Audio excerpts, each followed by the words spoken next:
spreadsheets, kind of how we can incorporate Excel into these courses to kind of help our students and their student development. But I'll ask both of you, we can go one at a time, but can you kind of share with us your professional journey before becoming an educator? We can start with you, Nathan. Sure, be happy to. I began my career 35 years ago in the lumber business, the construction business, and the property management industry. Ran these companies, family business, for 25 years. After that, I was looking for a second career, a opportunity to apply quite a bit of the stuff that I've learned. Um, Became an instructor at the University of Alabama and have been here for 11 years now. So it's been a while, but I'm able to apply quite a bit of what I've learned in the business industry into the classroom, and it's seemed to have gone well. That's how I've ended up where I am today. That's awesome. Jen, what about you? So I started out and I had I'm not going to say exactly similar, but kind of. I started out actually as an undergrad at Alabama doing operations management, ended up getting my master's and an MBA. And along that way, one, falling in love with OM, falling in love with TAing and doing all the things.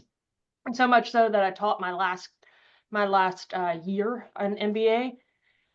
Realized I liked the teaching aspect, but went off and did analytic type work for Georgia Pacific out in Atlanta. Did a few internships while I was in school, but then UA came a calling and was like, would you possibly want to come back? And that was about 8 to 9 years ago, and here we are still. So So other than that call, was there anything specific that made you want to come back and teach? about say like yeah, I had taught my last year of college, teaching actually one of the classes I currently teach, and fell in love with the teaching aspect of, okay, I get to give back and I get to mold young people in their, how do you think through a process? How do you go about and mentor them a little bit along the way?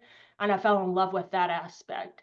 So when the opportunity arose, I literally had people, I had told my mentor, the person I replaced in the long run, hey, when you're looking at leading, let me know, and I would like to apply for the job at least. So I was like, I kind of had an idea. I liked the teaching.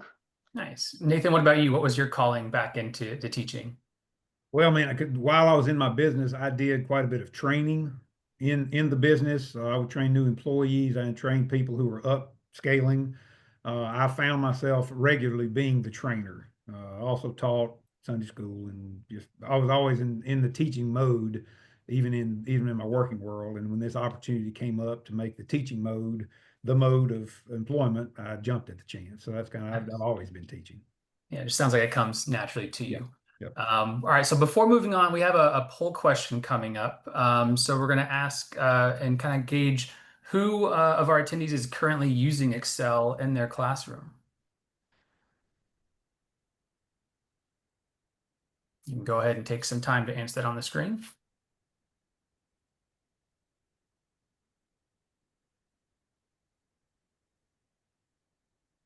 All right, and while folks are answering that, let's hop in and Jen, can you tell us about the Intro to Operations Management course and kind of what are some of the core learning objectives that you have set forth for that? How about say like, yes, OM 300, as we'll affectionately call it, is our Introduction to Operations Management.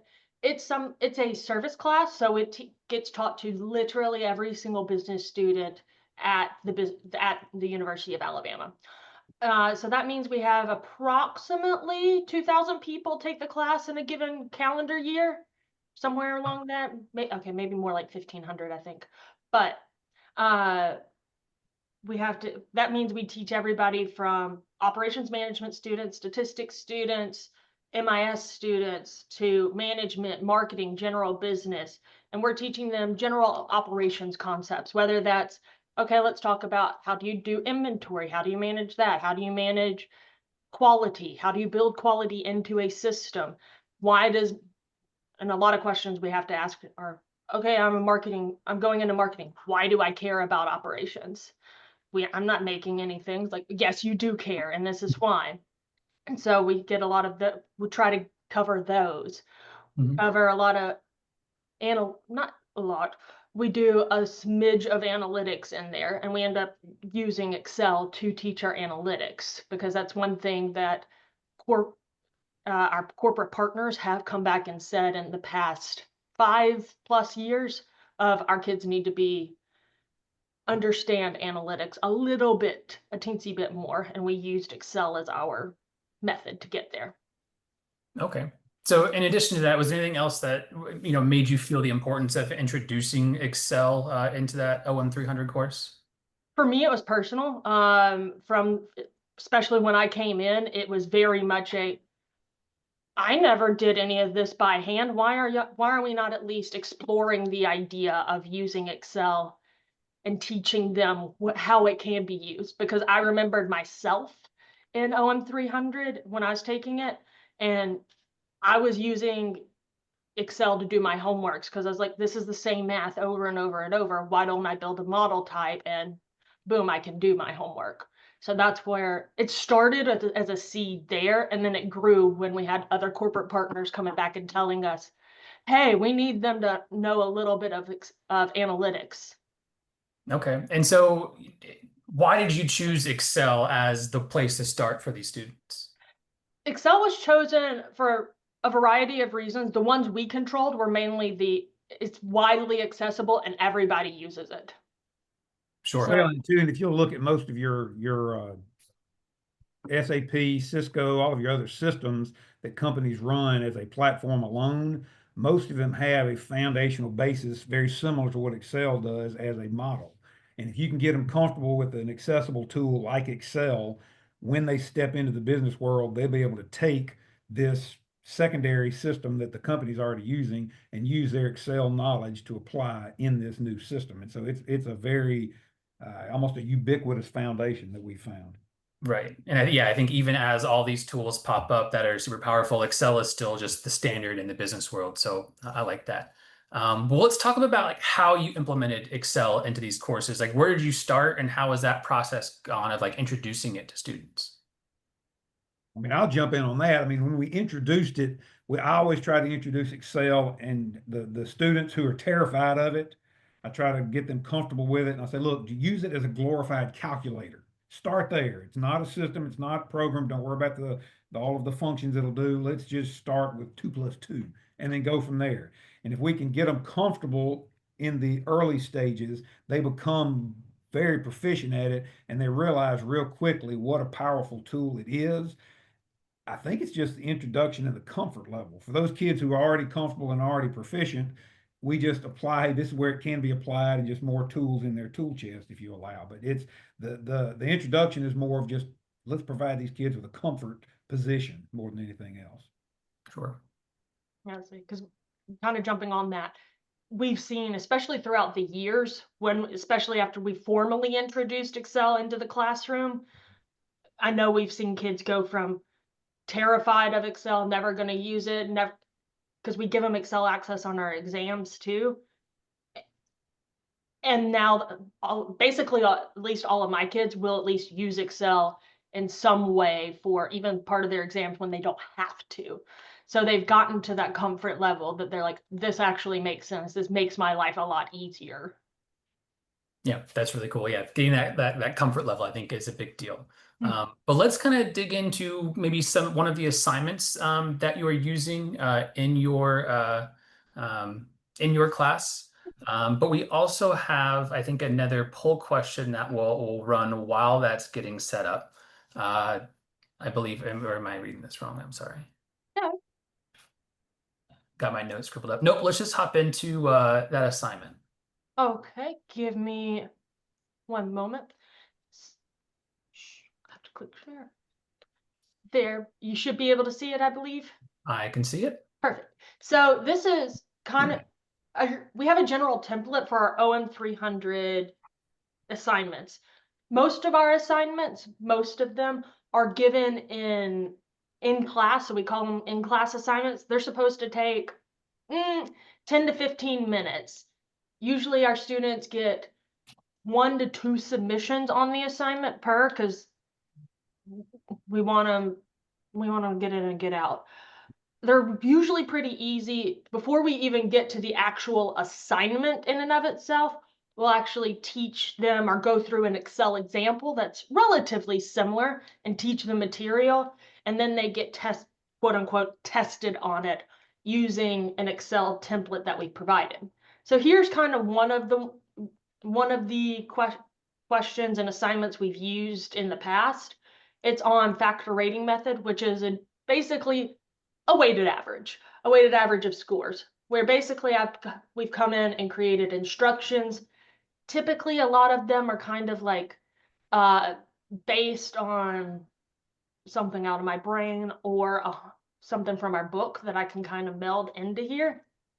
But here is like every time where we want to give our students credit for being in class even a little bit. So we give them 25% of their grade comes from, can you put your name in a text box? So as long as we grade something called your name, but then everywhere you see that's a light yellow, just how we have it formatted, is a graded feature.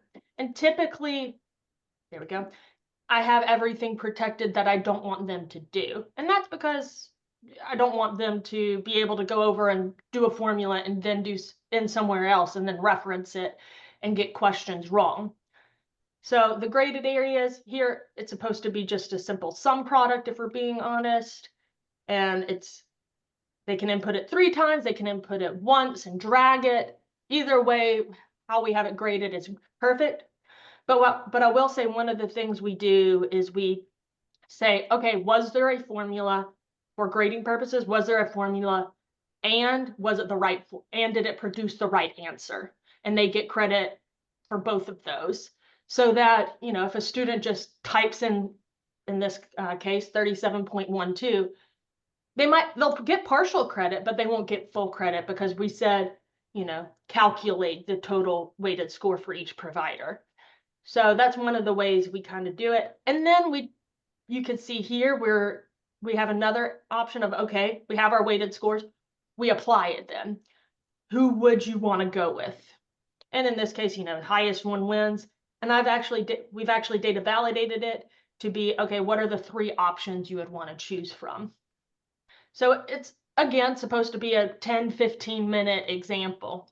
And we typically leave about 15-20 minutes in the classroom at the beginning, at the end of class, kind of depending on what the schedule is, just for students to do this. And they have seen an example where it was an instructor-led example before that. So that's kind of how we implement our in-class assignments, or if you could see up here, it says, you know, ICA. So that's one of our easiest assignments. Okay, that's really cool. And then when these are graded, you mentioned students getting partial credit. As in-class assignments, are these graded for participation, or students are getting graded on doing everything correctly, showing that they use Excel and getting the correct answers? They are getting graded. I think right now, I'm blanking. How much? What our percentages? Nathan, take over. Excuse me. I'm sorry. Okay, that's fine. Yeah, I think percentage wise, 25% of it, like she said, is the name. From there, the rest of it is based on number one, the correct number, the 37.12 as the weighted score for peanut butter. But also there's a partial credit. Half of that is going to be, did you use a sum product function?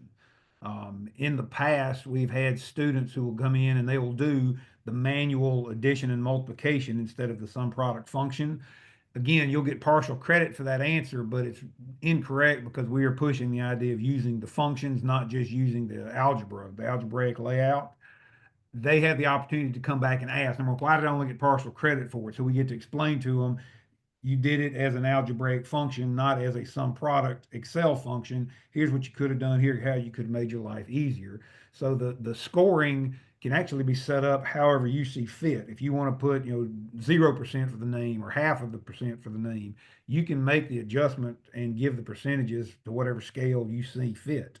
Ours is pretty much across the board and equal. The scores are equal, 25% for the name, 75% for the math, and then broken, part from the partial credits there. So it's an easy setup to do. And then, I guess, do you know on the top of your head how much of a percentage do the in-class assignments factor into the overall course grade? 8% is what we do. And we have over the semester, we give 12 typical 11 out to of 12 TAs, assignments. 11. Because they are an in-class assignment, we typically drop two, three, four of them, depending on the class. In some Oh, cases, and that keeps us from having to keep attendance rigorously in mass lectures. yeah, we Yeah. provide some, you missed class, you didn't show, the 10,000 reasons why they don't come. But we've got some flexibility built in there for these easier assignments. And that's kind of how we've handled the grading, the percentages, and it's a small but impactful quantity in your overall grade. Nice. And then I guess in these classrooms, are you there or TAs there to also provide support while students are working on these assignments? Yeah, I kind of do it as controlled bedlam. I say questions are and you can ask, speak to your neighbor, talk to me. That's kind of the reason. I mean, the problem itself would take you 2 minutes until you get to the questions and the people having trouble. That's where the teaching possibility comes into play, and it's typically 10, 15% of your class who have questions. The rest of them do it on their own. And I say when you're done with the assignment, you can go. And so it's a pretty clean changeover right there. Nice. So students are motivated to actually do it, get it right, so they can get out of class. Well, and it's nice to force them, the students who are uncomfortable with Excel, this forces them to actually do the Excel. And so they have to have a kind of a proof of application, not just, yeah, I can do it and roll on about their business. They've got to show it and do it. And so you say it, you show it, and then they do it is kind of the way things stick. And this is the doing part of it. Even though it's fairly simple, it does make an impact. And I do have quite a few comments about how much they've over the semester learned to enjoy these assignments. That's great. And then thinking about some of the challenges that you face just teaching operations concepts, can you think of a good example of how using Excel has gotten those concepts, understood by students? Jen, you want to jump on that one, or do you want me to? I'm going to let you, Nathan. Okay. Well, the first concept they learn as we use these is the concept of file management. Oh my God. It's amazing. These students are so steeped in technology, but when it comes to just simple idea of copying, saving, and posting a file, how poor they are at it. And right there, you can say, look, you got to tend to your business. This is your tool. This is your software. This is your application. Learn to use it. Be good at your process. And this helps them start even at a simple point to start there and to realize everybody has to have operations. Even as a student, you've got operational expectations, and this is where we start. Keeping everything clean, keeping everything straight, keeping some order in your process. And that's a very simple, quick, and impactful lesson that they learn. I like that. And then I guess I also want to ask the two of you, in teaching these courses, how do you collaborate on maybe designing some of these assignments or the topics that you're choosing to teach to your students? I will say, I'll jump in on this. Overall, our OM 300 class is highly collaborative. It is a team effort between me, Nathan, and one of our other cohorts, Jenny, where it is the three of us and we share materials across. So typically we all have our own little things we're best at. So like Nathan's really good at making our homeworks and our book assignments, or like for my book products. My passion is the Excel part, so I usually make most of the Excel assignments. So like what we saw here, that was designed through me creating an example and putting it in. Now, how we get to, okay, where do we want to input our in-class assignments, or where do we want to put Excel in our classroom? That is something the three of us will sit down and go through and be like, where does it make sense to have assignments in there? What has a quantitative measure we can put in there? Or what do we know we want to reinforce that they have to do multiple times? So that's where we put it in, at least. It's again, very collaborative effort. Good. And we had a couple of questions come in, and one makes sense to throw in here, but do you have any simulation tools or models that you use that are developed in Excel, like a Monte Carlo simulation that you throw into this course?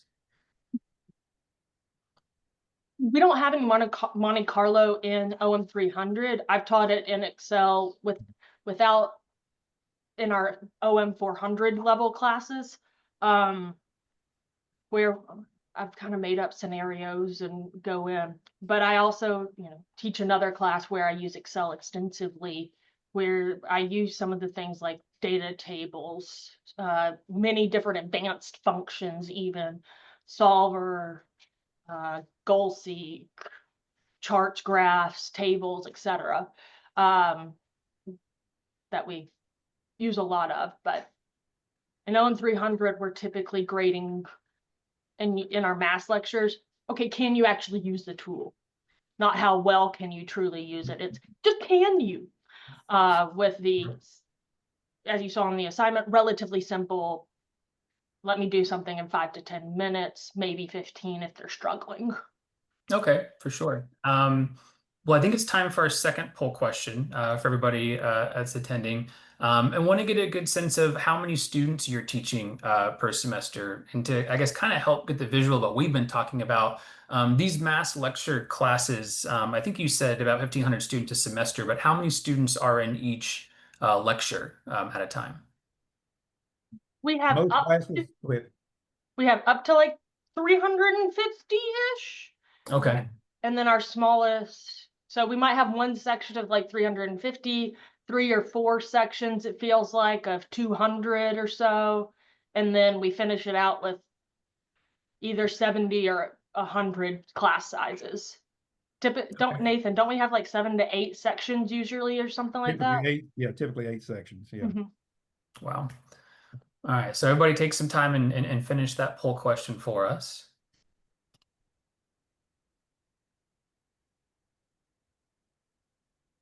And then I guess also, how many, you guess you did say 11 or 12 assignments per semester they're doing in class. Are you doing any of these assignments as homework or like take home projects? Yes, we actually, a little bit of both in our own 300 class. We have one homework as our very first homework in OM 300 that's in Excel, take home. And it's literally just here's a function. We want you to know it exists. So here's exactly how to put it in and plug in the answers and everything.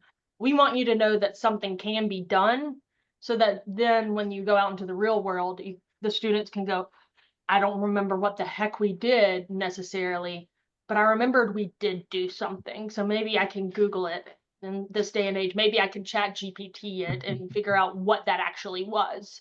So that's our first homework assignment. And again, it's not super intense even. And then we also have some cases, kind of our bonus assignments that we've created over the years, which are case driven, where we've created a fictional company and some of our highly quantitative chapters that we teach, whether it's forecasting, whether it's inventory, whether it's statistical process control. We kind of go in and create an entire case around, here's a fictional company. You've been hired to do forecasting for them. Can you go in and forecast using X, like this forecasting method, this forecasting method, and this forecasting method? And, what would you suggest they do the next period? Those are given as bonus points. So, and we give partial bonus points where, if you made a 76 on that assignment, you get 0.76 points on your final grade. So, and we have 3 of those throughout this. We've had 3 of those throughout the semester to where they can earn a chunk of grade as the semester rolls on. Right. Yeah, I like that. Put in the work, you'll improve your grade. That's all we ask. And then I know we already talked about the file management, Nathan, but have you observed any, changes in student understanding and performance since implementing all of these assignments? Oh, absolutely. I mean, it's enjoyable to watch a kid who doesn't know how to turn Excel on at the beginning of the semester, and then after you show them some smaller, simpler problems, and they can go into a homework. And when I design the homework and work with our publisher, I do like a lot of repetitive type questions, and then they realize I could build a model in Excel, and instead of having to redo, forecasting problems again and again manually, I can build a model in Excel, understand which factors I need to adjust and change in my Excel, and I've already got the template built. I know my tool well enough that I can, instead of taking 40 minutes to do 2 problems, I can take 6 minutes to do 2 problems. And my time management is much better now. That is the light switch that comes on that lets them realize this is actually something that can benefit me right now and as I go into my job in the future. The other thing that's also really great to see is particularly these cases. The in-class assignment's very simple, very short, very easy. These cases will drop 3 years worth of daily sales data into these kids' laps. And they look at that data and think, my God in heaven, I can't do anything with this. And then they just start to massage it, work with it, and they'll come to ask us to help. Once they realize I can take 1,000 lines of data and I can give you averages, I can give you, seasonal issues, I can show you what's going on with it because I understand this tool, that's the other light that comes on. And so they're no longer scared of just volumes of data. They know how to work the tool to make it work for them. And those are the two things I enjoy seeing and that see quite a bit of because we push Excel into their laps. Sure. Yeah, I think as an educator, when you see that light bulb moment, there's almost nothing more fulfilling than that. All right, I think we have our third and final poll question here. It'll lead us into our next set of questions for you. But let us know by answering this poll question if you have TAs to help manage your course.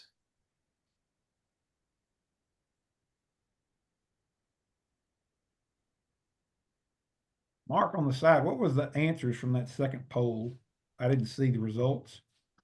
What is the typical size of the people who are in the audience?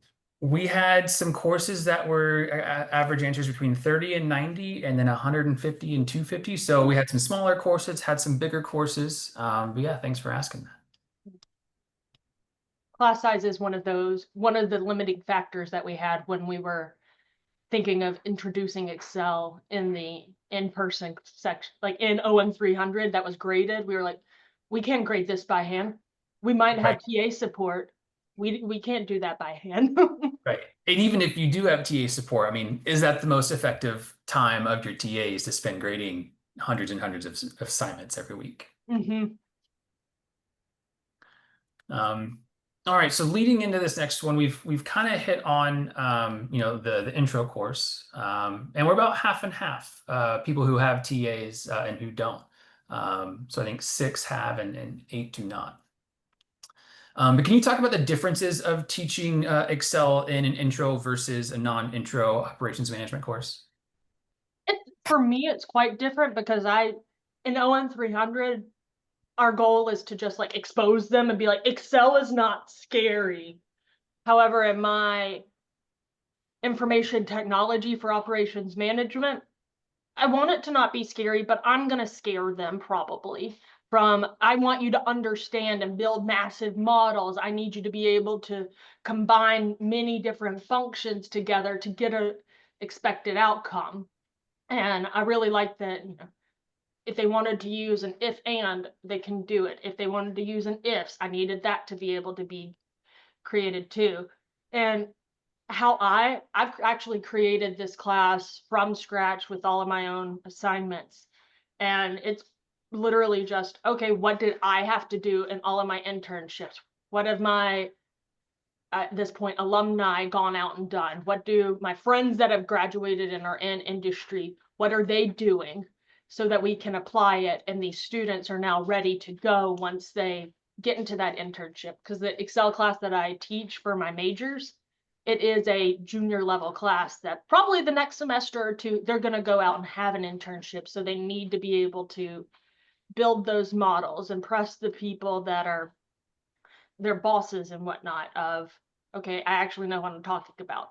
So we go in and it's just a deep dive where our OM 300 intro class is very breadth driven of, I just want you to know these functions exist and kind of how to use the tool, where my OM 305 class, my information technology class, is that, no, I need you to know the depths of this. So let's talk about goal seek. Let's talk about solver. Let's talk about advanced functions and how to combine things. Because it is truly getting into I call it, honestly, my 305 class. I'm like, yeah, I'm going to teach you Excel.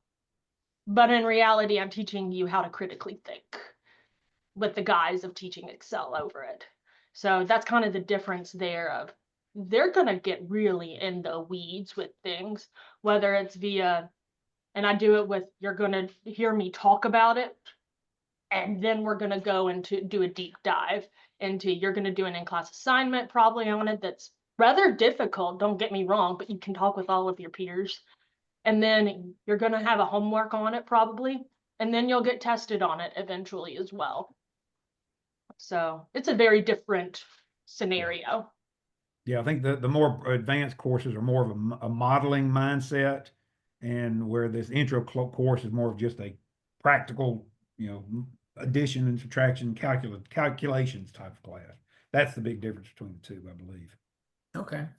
And then can you, both of you kind of give us some of the feedback you've gotten from students about using Excel within your courses? Especially for my major course that I use Excel in extensively, they come pretty consistently. We'll have alumni come back and students will ask them at a panel or something, what was the class that was most used in your everyday life? And it's it's Nunnally's class that taught me Excel. A lot of times it's that of, yeah, because it taught me how to actually, one, use the tool and how to think through a problem when I'm given too much data, when I'm given, extra information and it's a little bit ambiguous. It's not being told, hey, use some product in B4 through B16. So that one comes back a good amount. And I would say in OM 300, just our general breadth of everybody, I also have people come back and say, yeah, I actually know how to use the tool. I'm not, as Nathan has said, I'm not scared of it anymore. Right. They're proficient. They're not intermediate at all, but they're proficient at that first step. And I even take what Jens was talking about, and I go a step further. I do quite a bit of industry interaction outside of the university, speaking with people in industry who are hiring our students as interns or as full-time employees. That's been regularly one of their biggest impressions, one of their biggest appreciations of our OEM, because it's not truly research, it's application. How comfortable our students are using Excel and how quickly they jump into an SAP or how quickly they jump into an Oracle foundation because of that modeling mentality that they've left our university with. That, from the industry standpoint, about our students has been a huge comment that I've received numerous times. Sure. Yeah. I mean, we try and teach students as well, like Excel skills will get you a job. It Yeah. absolutely will. What's one thing that you'd like to improve on or experiment with your courses moving forward? Any changes that you have planned? I was about to say, actually, our OM 300, we're changing a decent bit in this upcoming fall. Where as we've said before, it's we've given them 11 in-class assignments, and you can drop, 3 or 4 of them at least, something like that. This time we're going, okay, we're going to have 5 maybe in-class assignments, something like that. However, we're revamping it to where they now have what we're calling mini cases in the classroom, which is essentially going to be you come on this day to class, and it's going to be it's going to be a meld of our in-class assignments and our cases that we've had for our bonus in the past. So it's going to be, can you identify variables? Because that's one thing that we might not teach AI in our classroom, but that's one thing our corporate partners have even told us is, okay, we might be able to get chat or AI to create a model for me, but I have to tell it what are those input variables? What are those things that we actually care about to use? So that's one of the first things they're going to have to do is identify the variables. They're going to be given a massive information statement that has a lot of fluff, a lot of extra stuff. Just like in the real world, you get too much data thrown at you and too much information, and they have to pick out the relevant factors.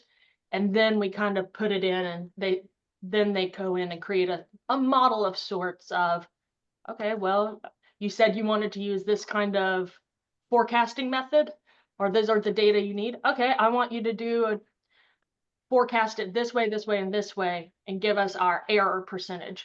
Because at the very end is, okay, tell your boss what you actually want to do with this. What's your suggestion based on the data and the analysis you've done so far?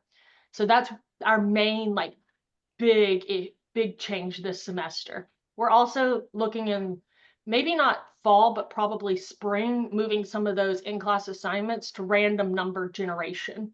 So not everybody has the same numbers. So you can't just look at your partner over to the side and say, you got 12.7? Cool. Even though that would only get them half credit. Correct. Yeah. And that's pretty consistent. We've seen it. Well, that's great. And you addressed one of the questions we had that came into the chat about introducing AI into these classes. But we will move into our Q&A portion here, and we've been compiling some of the questions that have been in the chat. But if you have more questions, throw them in the chat, and we'll get them in the queue. We did have a question about Excel not working the same as Google Sheets, and if you have any scenarios where students want to collaborate, what's your experience dealing with that, and also with Apple versus PC users? The collaboration aspect in Excel has gotten a lot better with Excel Online and OneDrive. So Google Sheets, we just say, no, you can't use. We're kind of stringent on that one. It's the UA, the University of Alabama, has a license where they could get Excel for free. So there's no reason they can't have it anyways, and they're required to have a computer anyways. So we say you're going to use Excel in the real world most likely. You're going to use Excel in the classroom. So we don't use Google Sheets, but the collaboration aspect, I have seen a lot of my students use Excel Online to collaborate in projects and such. Good. And make sure you put your questions in the chat, and we'll bring them up and get them addressed. Another question I did want to ask, though, what advice would you give to instructors who are looking to integrate Excel into their operations curriculum? Yes, and absolutely. Do it. And one thing I would say is make sure you're using actual Excel.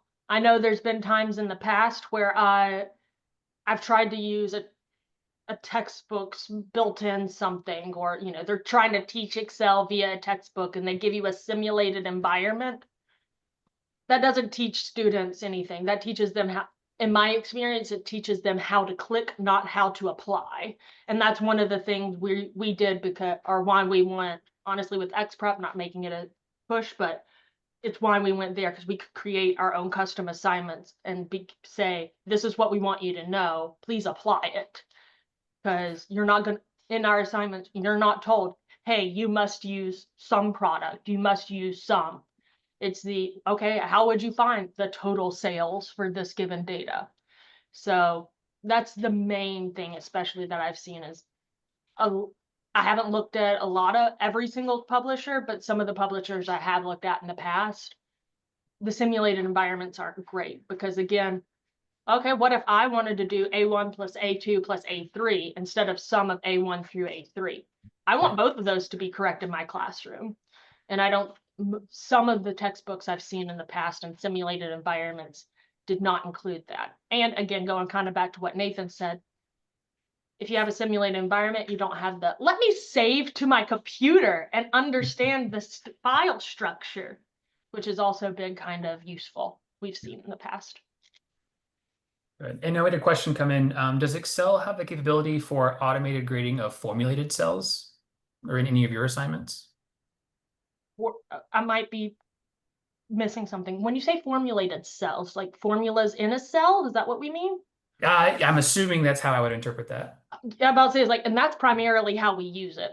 Like even in my ridiculously advanced functions, it's, yeah, you can even, I have it grading to where if there's a formula in there and it has the right answer, give them full credit. Right. So it's like, you have to use a formula to get there. Show us you can use Excel in some way and get the right answer, and exactly, we can give you credit. Have you, either of you seen any unexpected benefits, either for students or you or your colleagues, since adopting Excel in these assignments?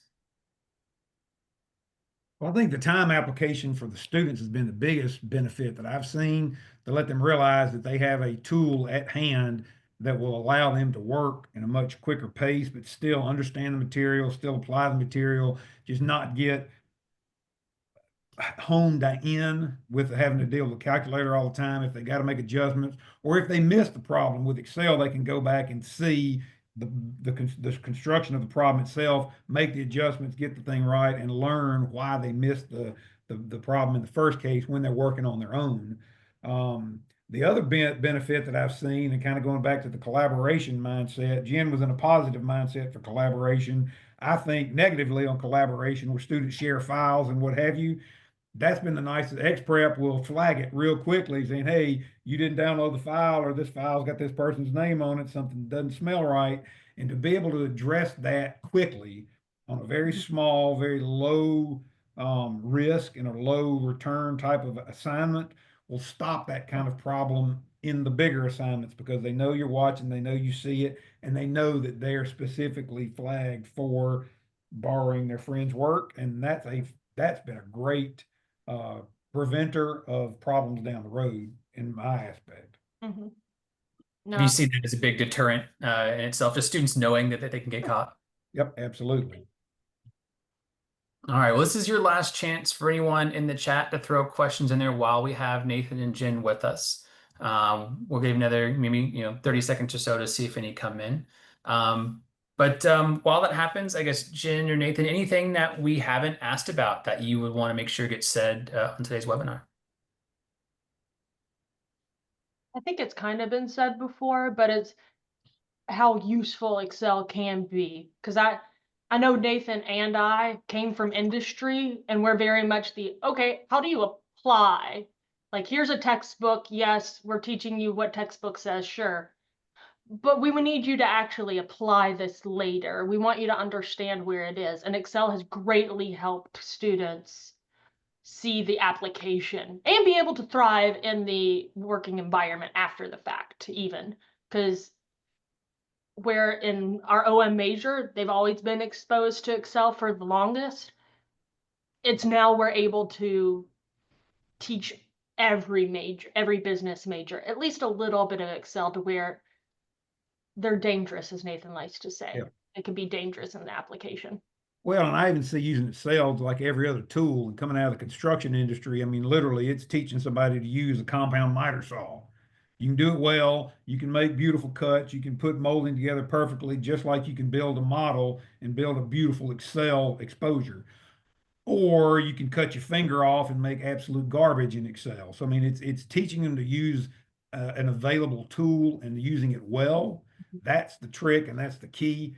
And just letting them become comfortable with it. That I think is my that's my biggest push in this introductory class. I'm not going to teach you to be a master carpenter. I'm going to teach you to be able to go out and use that tool well enough that if you are driven and you want to learn more as you go, the world is your oyster and it's wide open to you. You've got the initial step has already been made.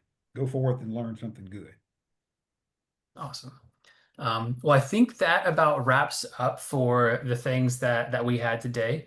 I want to thank everybody for showing up and attending the webinar. Mostly thank Nathan and Jen for sharing your knowledge and expertise. I believe everybody will get an email after this with the recording, so you can go back and watch it later. Also be able to share it with any of your friends or colleagues who weren't able to make it today. But thank you two again, and thank you to everyone else. A pleasure. Thank you.